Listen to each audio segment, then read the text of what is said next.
یہ لوگ کس تعصب کی بنا پر یہ بات کرتے ہیں.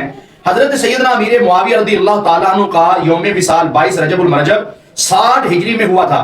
اہل سنت و جماعت کے نزدیک حضرت سیدنا امیر المومنین امیر معاویہ رضی اللہ تعالیٰ عنہ بن ابی سفیان ابو عبد الرحمن رضی اللہ تعالیٰ عنہما 60 ہجری جمعرات کو وفات پائی جب رجب کے 8 دن باقی تھے، یعنی 22 رجب کو آپ کا یوم وصال ہوا. اور یہ حوالہ بھی آپ سماعت فرما لیں، تاریخ مدینہ و دمشق، تاریخ ابن عساکر جلد نمبر 59 اور صفحہ نمبر 241 پر یہ حوالہ موجود ہے. اور دوسرا حوالہ سماعت فرمائیں، تہذیب الاسماء واللغات جلد نمبر 2 اور صفحہ نمبر 218. تیسرا حوالہ تاریخ طبری جلد نمبر 4 اور حصہ نمبر اول اور صفحہ نمبر 130 پر یہ بات موجود ہے. اور اسی طرح تاریخ ابن کثیر جلد نمبر 4 میں بھی یہ حوالہ موجود ہے اور صفحہ نمبر اس کا 506 ہے. اور اسی طرح سیر کے اندر امام ذہبی نے اس بات کو ذکر کیا، جلد نمبر 3 اور صفحہ نمبر 162 پر یہی حوالہ موجود ہے. الاستیاب یہاں پر بھی یہ جلد نمبر 3 اور صفحہ نمبر 456 پر یہ بات موجود ہے.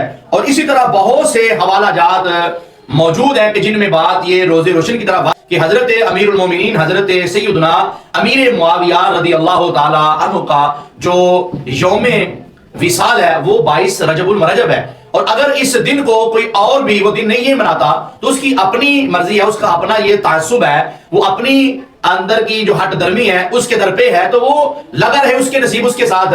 اگر وہ اس دن کو حضرت امام جعفر صادق رضی اللہ تعالی عنہ کا دن مناتا ہے اور کوئی سال ثواب کرتا ہے تو ہمیں سے کوئی اعتراض نہیں، وہ کرے. مگر بغض معاویہ جو ہے اگر اس کو دل میں رکھ کر حضرت امام جعفر صادق کا وہ دن مناتا ہے تو اس کو دن منانے کا کوئی فائدہ نہیں. یہ سارے دن منانے کا فائدہ اسی ہوگا آل و صحاب کے جو دن مناتا ہے جس کے دل میں حضور صلی اللہ علیہ وآلہ وسلم کی اس عظیم سے ابھی کاتب وحی حضرت امیر معاویہ رضی اللہ تعالیٰ عنہ کا ادب احترام موجود ہوگا. اس کی نماز بھی قبول ہوگی، اس کا روزہ بھی قبول ہوگا، اس کا حج بھی قبول ہوگا، اس کا عمرہ بھی قبول ہوگا، اس کا صدقہ و خیرات بھی قبول ہوگا کہ جو حضور کے تمام صحابہ سے محبت کرنے والا ہے اور ان کو اپنے دل میں جگہ دینے والا ہے اور ان کے فضائل اور مناقب کو ماننے والا ہے. تو ایسے بندے کے اعمال صالحہ قبول ہوں گے. تو جس کے دل میں کسی ایک صحابی رسول کے بارے میں رائی کے دانے جتنا بھی بغض ہوا تو رب ذوالجلال اس کا کوئی عمل بھی قبول نہیں فرمائے گا. وہ اس لیے کہ جب اللہ تبارک و تعالیٰ نے سب کے ساتھ حسنہ کا وعدہ فرمایا ہے تو ایسا بندہ کسی 1 2 4 شخصیات ہستیوں کے متعلق جو بغض رکھنے والا ہے تو اس نے